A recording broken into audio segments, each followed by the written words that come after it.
টার্মিনাসে meeting করব, সেদিন আমরা 3 রাত্রির ওখানে মিটিংটাও করব। সাথে আমাদের ট্রাফিক মুভমেন্টকে নিয়ে আমাদের কথাবার্তা হয়েছে, অটো টোটো এবং এবং এবং বিভিন্ন জায়গাতে এনক্রোচমেন্ট সরানো, ভেহিকুলার মুভমেন্টগুলোকে ঠিক করা, যেখানে হাসপাতালের সামনে কিছু প্রাইভেট অ্যাম্বুলেন্স দাঁড়িয়ে থাকছে, সেগুলো হার্স ভ্যানগুলো রাস্তায় দাঁড়িয়ে থাকছে, এগুলো এখানে রাস্তায় দাঁড়িয়ে থাকা যাবে না। আমরা অ্যাম্বুলেন্স যারা অ্যাসোসিয়েশন তাদের সাথেও আমরা খুব দ্রুত একটা মিটিং করব। আর হার্স গাড়িগুলো যারা মালিক তাদেরকে বলা হবে তাদের পার্কিং জোনে তাদের যে থাকতে হবে, যখন দরকার পড়বে মানুষের তাদের নাম্বারগুলো আমরা শেয়ার করে দেবো, সেখান থেকে নিয়ে তারা যাবে। তাদের ওনারদেরও ডেকে নিয়ে আমরা খুব দ্রুত সেই একটা মিটিং আমরা করব। কিছু কিছু পয়েন্টে ট্রাফিক অ্যাসিস্ট্যান্স আমরা চেয়েছি, যেমন এখানে এখন ট্রাফিক পুলিশ দেওয়া হয়েছে গার্লসের গেটে, আমরা প্রাইমারির এখানটাও একটু পুলিশ চেয়েছি। এইখানে পাঠ ভবনের সামনে সকালবেলা যখন স্কুল খোলে ওই জায়গাটাতে কিছুটা আমরা চেয়েছি। আমরা চিলড্রেন পার্কের এখানে হার্স গাড়িগুলোকে ওখান থেকে সরিয়ে দেওয়া হয়েছে। আমরা জিটিএস মেডিমলের সামনে এই জায়গাগুলো আমরা 18টা দোকানকে সরিয়ে দিয়েছি। আমরা এখানে হাসপাতালের সামনে মেডিসিন শপকিপার্সদের সাথে আমরা কথা বলে রাস্তাটা এফেক্টিভলি ওখানে মোটরেবল রাখার জন্য যা যা প্রয়োজনীয় ব্যবস্থা, এবং হাসপাতালের সামনে দোকানগুলোকে আবার আমাদের সরিয়ে দিতেই হবে, কারণ হাসপাতালের সামনে আমরা পেশেন্টদের বেনিফিটের জন্য যা যা করার দরকার, মেডিকেল কলেজের ভেতরেও দোকানগুলোকে আমরা সরিয়েছি। তাদের সাথেও আমি গিয়ে মিটিং করব এর মধ্যে, কিন্তু এখান থেকেও তারা এসেছিলেন আমাদের কাছে, এখানেও আমরা আবার এটাকে আমাদের ক্লিয়ারেন্স এটা করতে হবে ইত্যাদি ব্যাপার নিয়ে আমাদের ট্রাফিকের সাথে মুভমেন্ট নিয়ে আমাদের কথা হয়েছে। এবং আমরা পিসিএমকেও ডাকবো, তাদের সাথে দুটো আমাদের ইস্যুস আছে। একটা হচ্ছে একটা লিটিগেশন, তারা একটা মামলা করে দিয়েছে, সেটা নিয়ে কথা বলবো আমরা, সেটা হচ্ছে হায়দ্রাপাড়া মার্কেট। আর এখানে যে টার্মিনাসটা আছে, এই টার্মিনাসটা যে অবস্থায় আছে, বহুবার মিটিং করেছি, আন্ডারগ্রাউন্ড কেবল করে হাই টেনশন লাইন সেটার একটা প্রক্রিয়া করেছি। আমরা এখানে ট্রান্সমিশন যেটা করে বিদ্যুৎ পর্ষদে তাদের নিয়ে, এসসিডিসিএলকে নিয়ে, পিসিএমকে নিয়েও একটা মিটিং করব, যাতে এই দুটো জায়গা তারা খুব দ্রুত একটা এটাকে ঠিকঠাক করে। তা না হলে শহরের ওটা আমাদের প্রপার্টি, হায়দ্রাপাড়া মার্কেটটা বহুদিন হয়েছে, আমরা আর অপেক্ষা করতে পারবো না। মামলার ব্যাপারটাকে আউট অফ কোর্ট সেটেল করে ওটা আমাদের করতে হবে, হঠাৎ করে একটা মামলা করে দিলে হবে না। আর এখানে পিসিএম এর যে জায়গাটা, এটা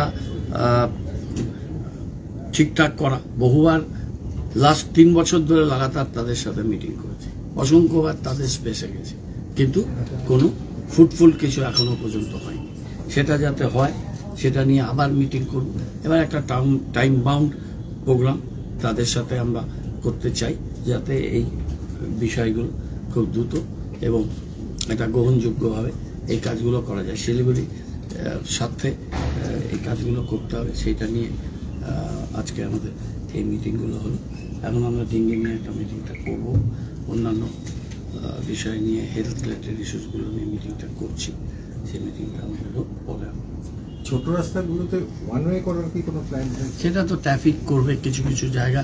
আমরা যেমন আমরা বাবুপাড়া রোডটা আমরা অনেকটা চড়া করে দিচ্ছি, তা বাবুপাড়া রাস্তাটা ওই চড়া করে দিলে ওই জায়গাটা বোধ হয়ে আমাদের গাড়ি যেতে সুবিধা হবে। আমাদের জ্যোৎস্নামায়ের উল্টো দিকে একটা রাস্তা আমরা শক্তি সোপানের সামনে ডাইরেক্ট চলে আসবে, সুতরাং ওইখানে আমরা কিছুটা জায়গা আমরা পেয়ে যাব। আমাদের জুলাই মাসে এরা ডেট দিয়েছে যে জুলাইয়ের মধ্যে বর্ধমান রোডটা হয়ে যাবে। বর্ধমান রোডটা হলে বর্ধমান রোডের একদিকে ওরা সার্ভিস রোডটা করবে, শিলিগুড়ির থেকে যেতে লেফট সাইডে বিদ্যাসাগর পল্লীর দিকটা, সেটা তারা এস্টিমেটটা গভর্নমেন্টের কাছে পাঠিয়েছে। কিন্তু ফ্লাইওভারটা হয়ে গেলে এটা একটা বড় কাজ, আরেকটা আমি মন্ত্রীর সাথে দেখা করেছিলাম পিডব্লিউডি মিনিস্টারের কাছে, তাকে একটা অনুরোধ করেছি যে নিবেদিতা রোড এটা প্রশস্তিকরণের জন্য অনেকটা জায়গা ভাঙা হয়েছে, সেখানে ড্রেন করে সেটা যাতে খুব দ্রুত করা হয়। সেটার জন্য প্রায় 14 কোটি টাকার একটা প্রজেক্ট, সেটা আমি এর আগে দুবার মন্ত্রীকে চিঠি দিয়েছি এবং তার সাথে আমি গিয়ে লাস্ট 6 তারিখ মার্চ মাসে আমি তাদের পেয়েছি, সল্টলেকের অফিসে গিয়ে দেখাও করেছি, তার সাথে মিটিং করেছি। তাকে আরেকটা আমরা মেল করেছি সমস্ত এস্টিমেটগুলো দিয়ে, পিডব্লিউডি এস্টিমেট করেছে, সেটা আমরা মন্ত্রীকে অনুরোধ করেছি যে এই রাস্তাটা আমাদের করে দেওয়ার জন্য এইটা। আর আমাদের পিডব্লিউডি সেবক রোডটা প্রশস্তিকরণ ড্রেনটা করছে এবং আমাদের যেখানে ইউজি কেবল হচ্ছে সেখানে 2.5 কোর্স আমরা টেন্ডার করে ওয়ার্ক অর্ডারও দিয়ে দিয়েছি। এটা যখন রোড রেস্টোরেশনের মতো পজিশন আসবে, রোড রেস্টোরেশনের কাজ শুরু হয়ে যাবে। তারপরে আরও 5 কোটি 5.5 কোটি টাকার মতো কাজ আমরা ইউডিএম এর থেকে টাকা চেয়েছি, সেই টাকাটা ছেড়ে বাকি জায়গায় ইউজি কেবলের জন্য রোড রেস্টোরেশনে আমাদের লাগবে। সেই টাকাটা এখনো স্যাংশন পাইনি, আলাপ আলোচনা ডিপার্টমেন্টের সাথে আমাদের হচ্ছে। এখানে এসেছিলেন ইউডিএম এর সমস্ত অফিসাররা, তাদের সাথেও এখানে কদিন আগেই আমরা এটা নিয়ে মিটিং করেছি, এই রোড রেস্টোরেশন। আর 7 কোটি টাকার মতো 5 কোটি টাকার মতো রোড রেস্টোরেশন ইউজি কেবলে, সেটা পিডব্লিউডি রোড, পিডব্লিউডি করবে। 1 কোটি টাকা পিডব্লিউডি নিজে খরচ করবে আর 4 কোটি টাকা ইউডিএম এ দেবে, পাওয়ার দেবে। এই বিষয় নিয়ে কলকাতায় পাওয়ার minister Arup Biswas, PWD minister Pulak রায়, পিডব্লিউডির সেক্রেটারি অন্তরা আচার্য ম্যাডাম এবং পাওয়ার ডিপার্টমেন্টের সিএমডি শান্তনু বাসু, এদের সবার সাথে বিদ্যুৎ ভবনে একটা উচ্চ পর্যায়ের মিটিং হয়, সেই মিটিংয়ে আমি ছিলাম। সেখানে এই সিদ্ধান্তগুলো হয়েছে, তার ফলো আপ হিসেবেই কিন্তু ইউজি কেবলের এই কাজগুলো হচ্ছে।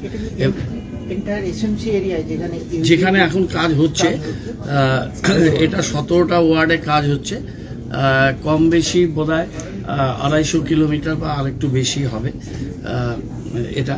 এবং সেকেন্ড ফেজের ওরা সার্ভে কাজটা মনে হয় শেষ হয়ে গেছে, আমরা এর মধ্যে মিটিং ডাকছি। সার্ভে কাজটা শেষ হলে সেকেন্ড ফেজের জন্য প্রপোজালগুলো পাঠানো হবে। সব মিলে প্রায় 500 কোটি টাকার মতো প্রজেক্টেড কস্ট হবে টোটাল শিলিগুড়িকে ইউজি কেবল করতে। এবং এছাড়াও পোল লাগবে, পোল আর প্রায় 1000 টিউবলার পোল আর লাইট, তার জন্য 4.99 কোর্স খরচ হবে। সেইটা আমরা ইয়েকে দিয়েছি, ইউডিএমে আমাদের এই টাকাটা দেবে বলেছে। সেটা এখন সবাই এসে গেছে। पंजाब स्टेट बियर बैसाखी बम्पर पहलो पुरस्कार 6 करोड़ गारंटीड। टिकट को दाम 500 रुपया। ड्रॉ 19 अप्रैल। पहलो पुरस्कार केवल बिक्री भाई का टिकट बाटर। पंजाब सरकार डियर बैसाखी बम्पर 2024 लॉटरी मां पहलो पुरस्कार विजेता चंद्रन कांता प्रधान के तपाई हुनुंचे अस्पालिको करोड़पति। Damro's clearance sale is here with 50% off on selected products. Don't miss out. Visit your nearest Damro showroom now. Damro, internationally trusted furniture. Welcome to Ganpati Dwarika Gallery, your world of wonder, where every brick builds a story of growth.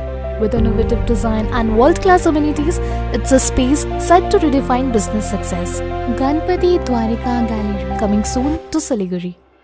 SK live career guidance initiative. SK live news सिर्फ खबरों तक सीमित नहीं है, हमारा mission है हर युवा की प्रतिभा को नई ऊंचाइयों तक ले जाना। अब 10वीं और 12वीं के बाद डिप्लोमा कोर्स चुनना होगा आसान। सर्वश्रेष्ठ डिप्लोमा कोर्स में लें प्रवेश, paramedical, aviation, fashion design, graphic designing, hotel management, event management, interior design, beautician course, photography और भी बहुत कुछ। और आपको मिलेगा सिलीगुड़ी के टॉप इंस्टीट्यूट की फ्री विजिट और एक्सपर्ट से सीधी सलाह, करियर प्लानिंग में पूरा सहयोग। तो देर किस बात की, जुड़िए SK live career guidance initiative के साथ और अपने उज्जवल भविष्य की ओर कदम बढ़ाइए। जुड़े SK live career guidance initiative के साथ। कॉल 8768384858